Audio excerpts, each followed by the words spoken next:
Area of interest heading for Madagascar. It could form in the next few days.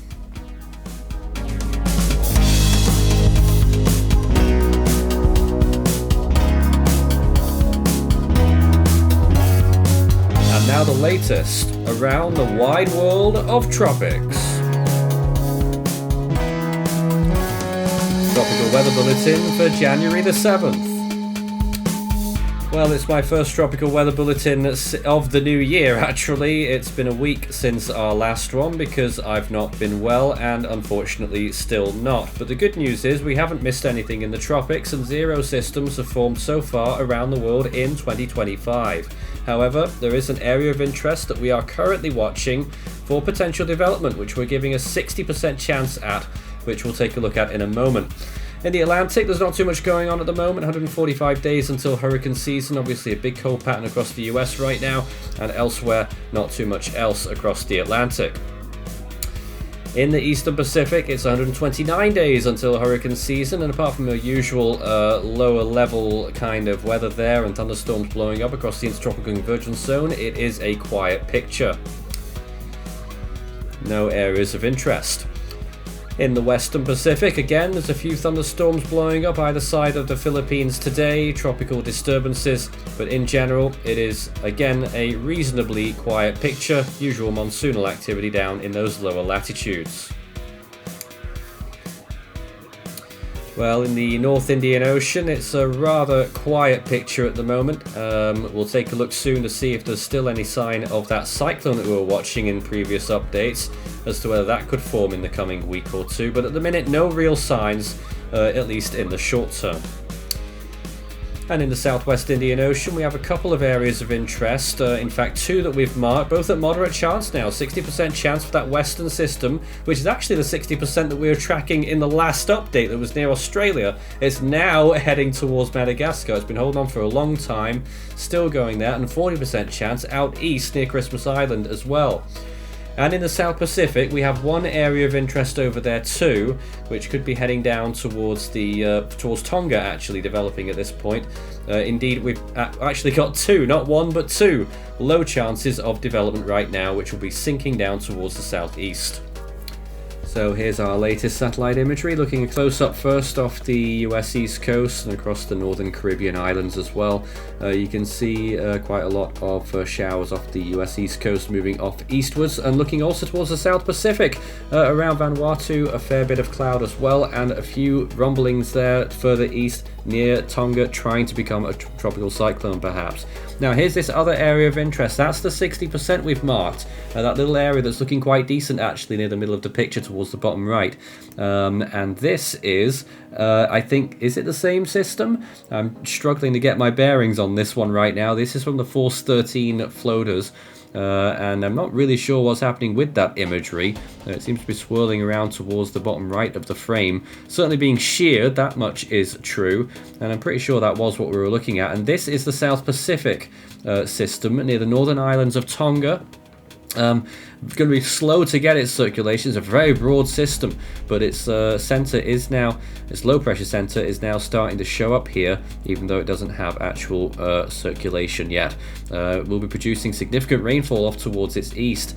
Here's another system that's currently on our books, and this is the one that we've marked as a 40% chance of development. It's to the south of Indonesia, not terribly far from Christmas Island. At the moment it's very lopsided on its southern side and still partly monsoonal by the looks of things, blowing up significant cloud tops.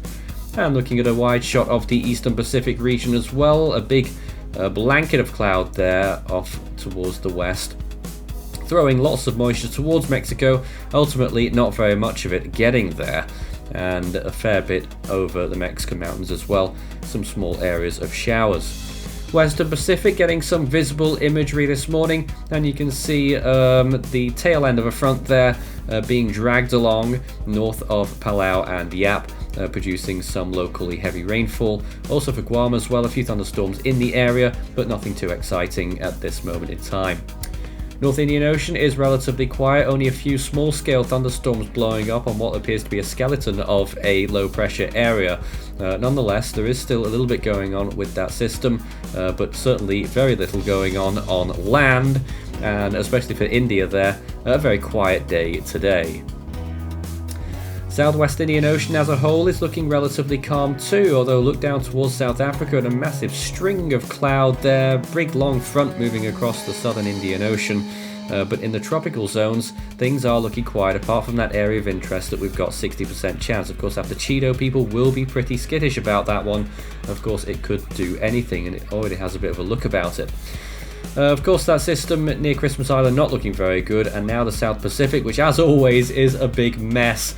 We just have a mess of storms and a big line of systems that will try to become tropical cyclones over the next few days. The GFS will illustrate, I'm sure, on the model run shortly.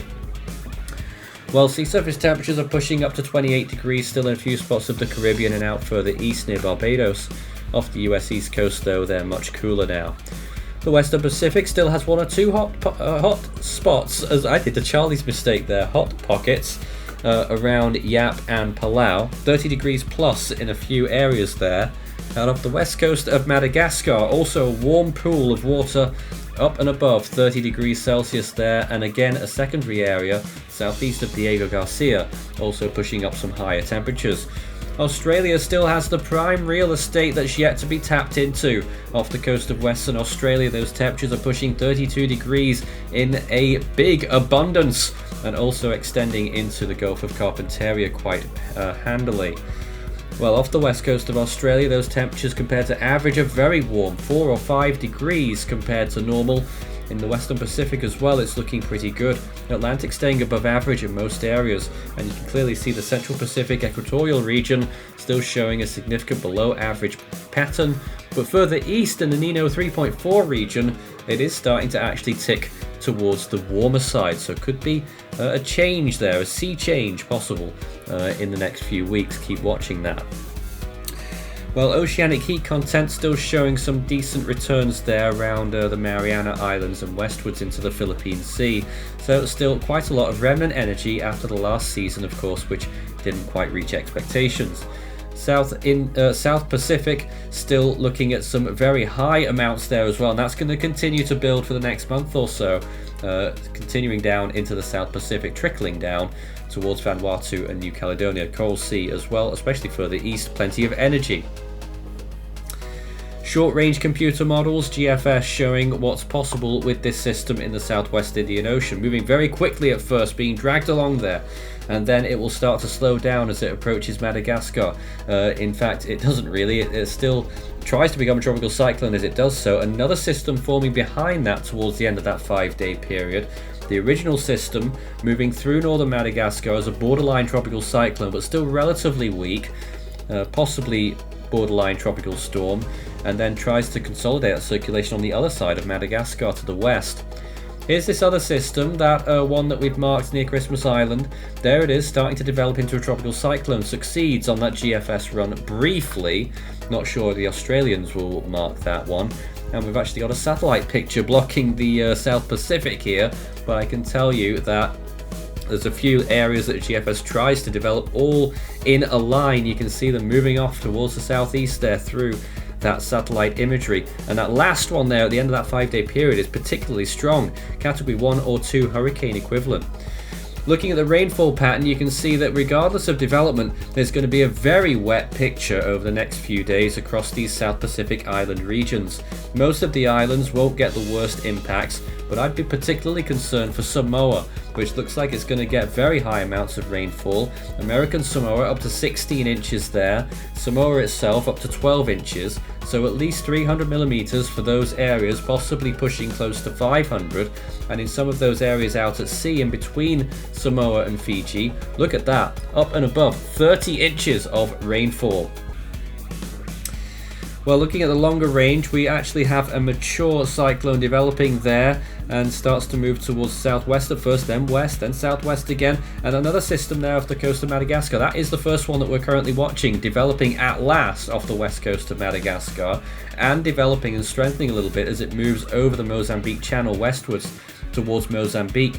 So potentially a double threat here, with that second cyclone becoming a major as it approaches Madagascar.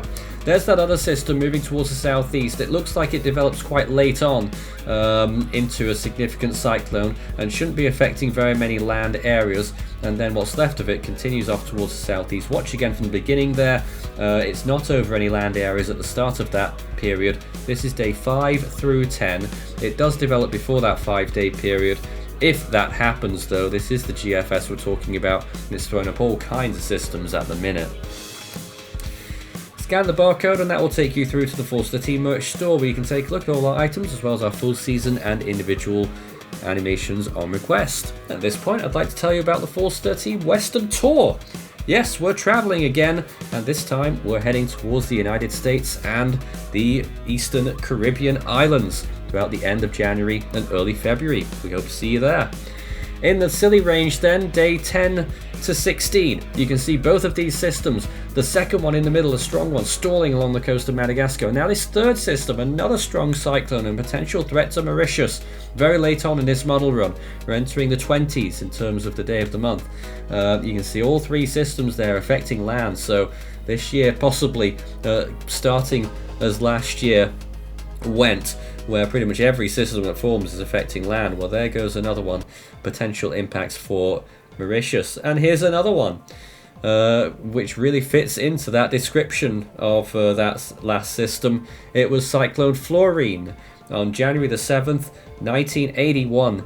Looked like this as it was just about to slot between Mauritius and Réunion. It was moving south at this moment in time. It was impacting Réunion more than it did Mauritius. And it was a strong category 3 at this point as well. Powerful cyclone, although its western side was not particularly doing very well at this point. It was only barely holding on there before the ice started to collapse. Well, nothing to actually talk about in terms of active storms at the minute, and we're still stuck at 0 for storms this year so far, but that's not too unusual. The first name in the Atlantic this year is Andrea. In the Eastern Pacific, it's Alvin, and in the Central Pacific, our next name is Iona. In the Western Pacific, next up is Wu Tip. In the North Indian Ocean, it will be Shakti. And a nice look at all of those new names for 2025. Well, we still have the same display for the Southern Hemisphere, of course. The next name in the Australian region is Sean. The Southwest Indian Ocean, it's the Kaledi. And in the South Pacific, it's going to be Pitta. That's it from tonight's Tropical Weather Bulletin. Fingers crossed we're back with a regular service. Become an Ultimate Fan today.